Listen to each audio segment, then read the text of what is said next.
מורה להיסטוריה, לאזרחות ולתנ"ך. יש לי תלמידים שבאים אליי והם לא נכנסים לכיתה, כי פעם איזה מורה מטומטם, כן, אמר להם שהם מטומטמים.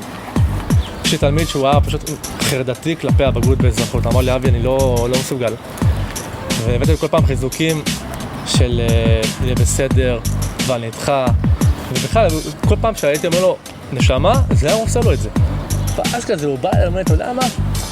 אתה כמונו, שלמעשה, תשמע לי את השכונה כזה, אתה אומר לי נשמה, אבל יש לך תואר שני ואתה כאילו גם עושה ספר, ואז כאילו הוא מבין שוואלה, גם לי יש סיכוי.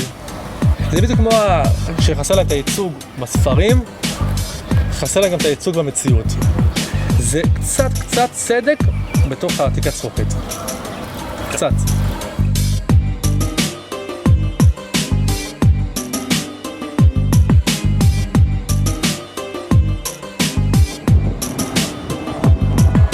הקהילה הפרסית היא קהילה מאוד סגורה, והיא כן משלמת את התרבות שלה ואת השפה שלה. בגלל שההורים שלי הגיעו מה שנקרא עלייה מאוחרת, שנות ה-70, אז זה סוג של טיפה זכיתי להם במשהו, אני מודה בזה.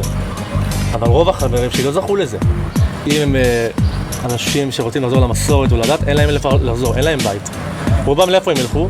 או שיהיו ברסלב, או חב"ד, או ש"ס. למרות שתכלס, אנחנו הכי קשורים פה למרחב הזה. בשנתיים האחרונות שאני ממש נכנסתי לקרביים של השפה שלי, של התרבות שלי, שאמרתי לעצמי כאילו הייתי על סף בכי, לא פחות מזה, באמת, על סף בכי. אתה מתחיל להבין את גודל הפשע שהיה פה. כי כור ההיתוך הישראלי זה לא כור ההיתוך רגיל שיש בעולם, זה לקחו הכל וזרקו לזבל. לא מבינים למה הנוער שלנו הוא נוער אבוד, למה הוא מתנהג ככה, הוא מתנהג ככה כי אתם עשיתם פשע, נקודה. ואתם לא מוכנים עד היום לא רק להכיר בו, וגם תקן אותו.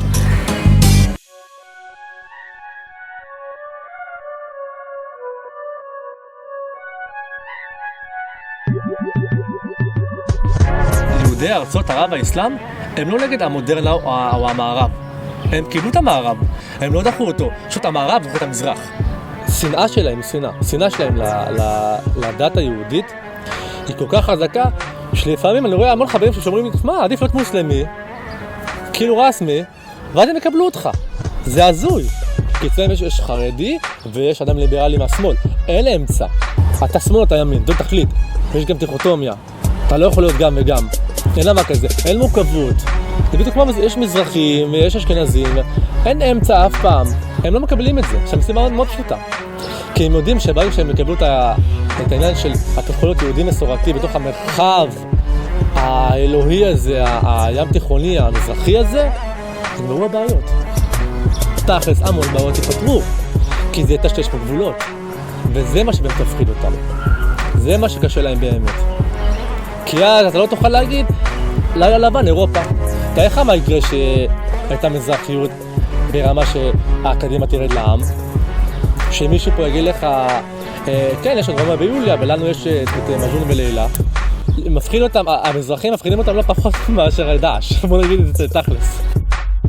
זה מרתיח אותי לפעמים שהם מדברים איתי על הכיבוש ועל אוריינטליזם ועל הקולוניות, כאילו, ומה אתם עושים? תכלס, אתם לא מכבדים פה את הדתות, אז אתם לא באמת מכירים באחרות, אפילו האחרות הערבית, המוסלמית. אין לכם אפילו הכרה בזה. ואתם באים ואומרים לי אחר כך שלדעת היהודית לא יכול להיות מקום בפתרון במרחב הזה, אז אין לי מה להגיד לכם, כנראה שאני באמת לא קשור אליכם. אם אתה רוצה להצליח בישראל, אתה צריך להיות מזרחי מעולה, אבל אתה יכול גם להיות אשכנזי בינוני. אני כבר לא רואה שום טעם להמשיך לדבר עם הצד האשכנזי, אני רציני. זה תמיד יהיה שיח שהוא שיח לעומתי. כל דבר שהם עושים, אנחנו מגיבים להם. די עם הדבר הזה. אין מטרה.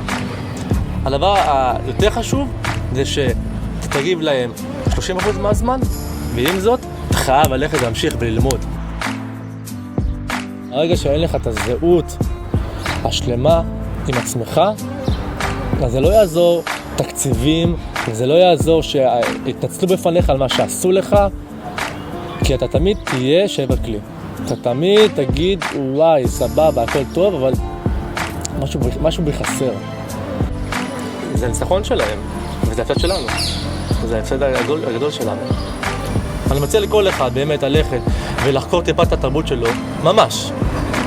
אפילו ברמה של לדבר עם מי שנשאר מהמשפחה שלו, שהוא עדיין יודע ומכיר, ואז הוא פשוט, הוא יקל עליהם מרוב שהוא יכתב לו, ויבין כמה שוואו, איזה עולמות, וואי, איזה סיפורים. שעלים ואתה נגדיר את עצמנו כמו שאנחנו רוצים להגדיר את עצמנו ולא כמו שהגדירו אותנו.